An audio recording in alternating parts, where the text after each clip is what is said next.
Gelmedik beyhude cihana. Aşık isen durma hakkı ara. Hiçbir dem düşmezsin dara.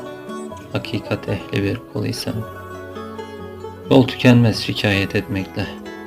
Can yorulmaz yolda gitmekle. Gönül yıkılmaz kıvlü kal ile.